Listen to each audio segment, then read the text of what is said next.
Hey, good morning up there. How are you guys doing? All right? Well, they hung with them somewhat yesterday, the New England Patriots. Yeah, you know what? I think you found your quarterback of the future. That's the good news. He's impressing everybody, including Matthew Stafford and Sean McVay. I'm sure you guys saw some of the stuff that they were saying about Drake Maye after the game, and Yeah. it's real. They saw it in real time. They could feel it. Watching the game, I never felt like the Patriots were out of the game. I always felt like they were in the game. And then if you play the Rams, the worst possible scenario happened to the New England Patriots. Both of those wide receivers were healthy. Both of those wide receivers were productive. And Matthew Stafford had probably his best game of the year. This is probably a rookie coach thing, but do you feel like at times Gerard Mayo is too conservative? He's defensive in nature. Think about that for a second. So this is why it's not that I'm against defensive head coaches. I'm not. I think they bring a level of intensity to the team. Offensive coaches tend to be a little bit different depending on who that coach may be. But I do think that young defensive coaches tend to be conservative. There's no question about that. That's not a knock against them. They're learning too, and he's learning too. So just like his young quarterback, he also doesn't want to put his young quarterback in a bad situation either. So there's a tendency to be conservative. Yes.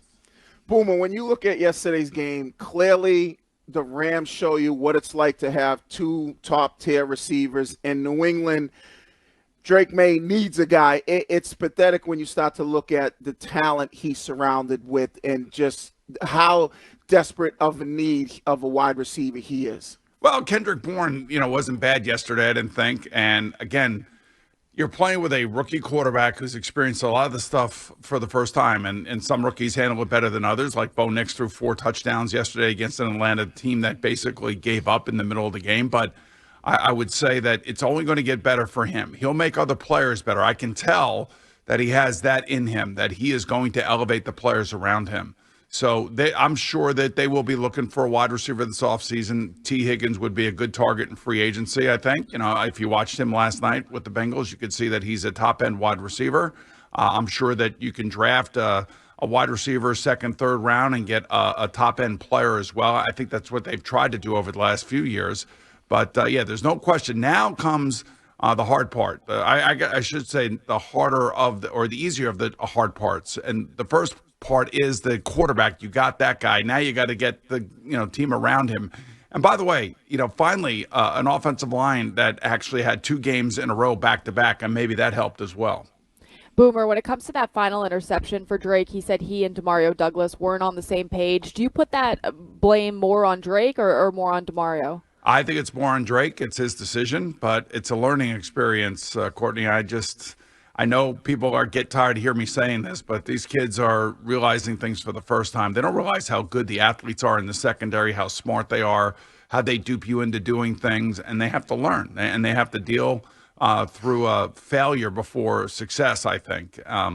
He's had enough success to where his confidence is not lost. That's the thing. Like when you watch young quarterbacks, you could see guys losing confidence pretty quickly. You could see it in their body language. I don't see that in Drake, at least right now I don't see it. As a matter of fact, I see the opposite. I see a guy that's engaged on the sideline. I see a guy that's engaged on the field. I see a guy that has gotten a lot out of his teammates. Counter that to a 41-year-old quarterback who's down here in New York, and you watch him, and it looks like he doesn't even want to be here. So I see 2 ends of the spectrum right now. Wiggy doesn't want to hear it, but during the Fox halftime show, Howie Long was crediting Maye sitting the first 5 weeks for how well he is playing now. You agree with that? Well, if I'm going to be consistent, because I know Wiggy doesn't want to hear this, if I'm going to be consistent, that's exactly what I was saying about Jacoby Brissett starting those first 5 weeks, about how letting him sitting and learning and watching was going to be something that was going to be good for him. He probably didn't like it. I know Wiggy didn't like it. I'm sure other fans out there didn't like it. But when I look at this, I see a young quarterback that has no idea what he is stepping into. And even though guys like Bo Nix stepped up and played well, and Caleb Williams has had moments, and Jaden Daniels has had his moments, to me, right now, I would put Drake Maye up there with, I would say, Jaden and Bo Nix, with a really good understanding of what his responsibilities are and how he's supposed to be playing. And I think Caleb Williams maybe, came out of his funk yesterday in a loss to the Packers, in which they should have won because he got him into field goal range, and they end up having a field goal attempt blocked. Boomer, I have to say I thought this was a successful season no matter what if Drake Maye was good. Yesterday cracked that for me because that was the easiest thing to do. You're sitting at 3. You are going to take whichever quarterback landed in your lap. They're lucky. Drake Maye appears to potentially be the best. Everything else sucks on this team. The way that Gerard Mayo coached yesterday was atrocious. The way the receivers are like shocked to see a football, like it's the first time, like you're chucking an egg at somebody's head. Like it feels like that they have this massive work ahead of them, and I just don't know if I trust Elliott Wolf to be the guy that builds a roster that's capable of winning with Drake Maye. Well, we're going to find out, man. All I can tell you is that, man, you sound just like a Giant and Jet fan. It's amazing. I feel like I've been going through psychosis with all these different fan bases. I will say that, yes, they got a lot of building to do. There's no question about it, especially on the offensive side of the ball. The one thing I can't dispute, though, I can't dispute the intensity, the competition level. I can't dispute that. I can dispute the lack of playmakers and the fact that they have to rebuild this roster. There's no question about that. And like I said, the hard part's done. The quarterback's there. Now they got to build around him. And I know it's hard to go through this season, but, openly and honestly, week 1, we talked about what the expectations were for the Patriots. And this was after they beat the Bengals. And I still said that I didn't think that they were a playoff team. I think it's going to be a long year, and there's going to be a lot of headache and heartache going through this year. So I'm not surprised by any of this. And this will be Elliott Wolf's, crowning achievement, or he'll be looking for another job this time next year. Well, once again, there will not be an undefeated season for the Kansas City Chiefs. And you look at the AFC Championship game, if it ends up being those two, has your mind changed at all about who wins it? Oh, man, I'll tell you what, Josh Allen's amazing. He really is. It depends, I think, where that game is going to be played.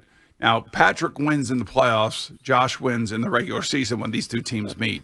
But I do think that Josh Allen's a very special player. He was playing without his 2 top wide receivers yesterday. You could see what he could do when he starts running the ball all over the place. I just think he's so special. I think Patrick's special too, don't get me wrong. But Josh really elevated his game yesterday. I hope, listen, I hope the Bengals make it because I think they're a really exciting team. They're not out of it yet. They're 4-7, but those 2 quarterbacks on the field in an AFC Championship game is a dream come true for CBS. There's no question about it. Well, Boomer, you remember, you and Howie are from a different era of football. You guys sat for years and years before you got playing time. So when you think of the Cincinnati Bengals, I always say this, Jamar Chase, I don't know if you saw what he said after the game. There's no way that he and Zach Taylor could potentially be there next year. So I asked the question, is there any chance Cincinnati moves on from this guy, or do we see potentially a new head coach in Cincinnati? I personally don't see it. That's not the Brown family way of doing things. They're the ones who own the Cincinnati Bengals. I think they'll give Jamar Chase the huge contract he's going to deserve.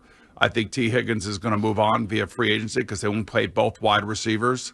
I do believe that Joe Burrow loves Zach Taylor. Their defense is really fallen apart this year. That's how I would put it for them. Their offense has been great, but their defense has been really, really suspect, especially their pass defense. So I think it's one side of the ball. I think that they're going to have to redo their defense in some way, shape, or form next year. They're going to have to either add or do something in the draft where a lot of it's going to be defensive players. Their offense is really good. I mean, their offensive line, by the way, is like bottom 3rd in the NFL, and Joe Burrow still puts up these crazy numbers. So I think Zach Taylor's still there next year. I personally would endorse him to stay there.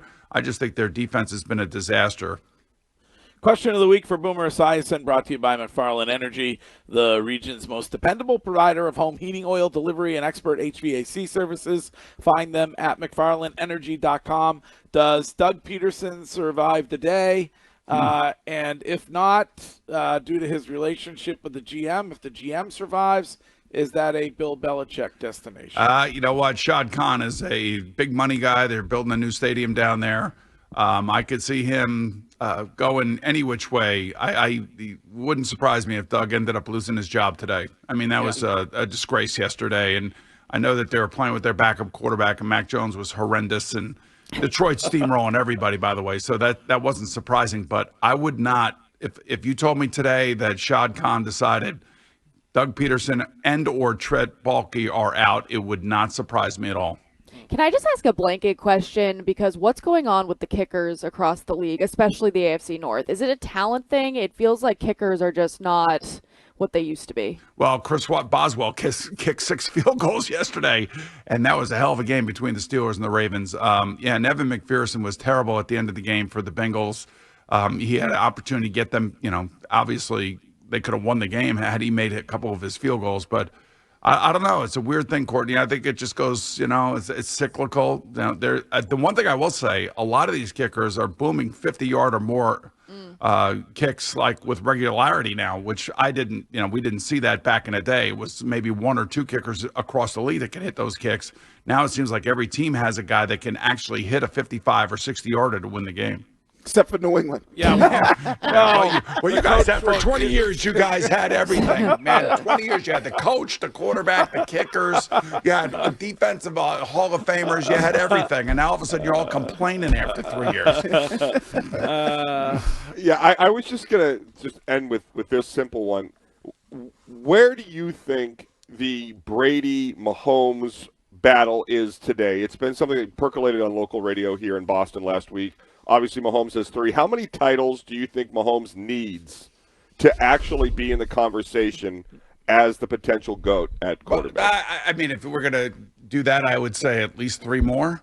And he could get 3 more. I mean, he's young enough and he's vibrant enough that could happen. I could see that. And he's got a great coach. And it reminds me a lot of the Patriot dynasty when you think about it, when you think about him and Andy Reid together and everything that they've done and kind of like what they've gone through in terms of their roster development, how the defense has taken over the last couple of years. They're going to have to get them some more offensive playmakers. But I would say maybe 3 more before we get to that level of brilliance and greatness of Tom Brady.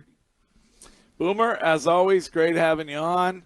Just like your quarterback down there, there were a lot of questions, and you didn't throw any of them away. So we really appreciate it. We'll talk to you next week. Man, this is a long season, isn't it, guys? Oh, God, I can't wait till it gets over with. Is he there next year? That's what I want to know. That's a good question. The salary cap and the contract tells me yes. The question is, who is the coach? I want John Gruden to coach here. I really do. Yeah, I really do. I mean, they need a personality. The Jets, when they were really good, they had Rex Ryan. He was a personality. I know he's a pain in the ass to everybody else, but here in New York, he was a personality. He gave that team some life. He gave that team a leadership. I think John Gruden would do that. Now, the question is would Aaron Rodgers and John Gruden work together? That would be interesting. Oh, unbelievable. I would love that for radio. Yeah, it'd be great for you. Right? Yes, great it for would. all of us. All right, thanks, Boomer. Have a great week. Bye.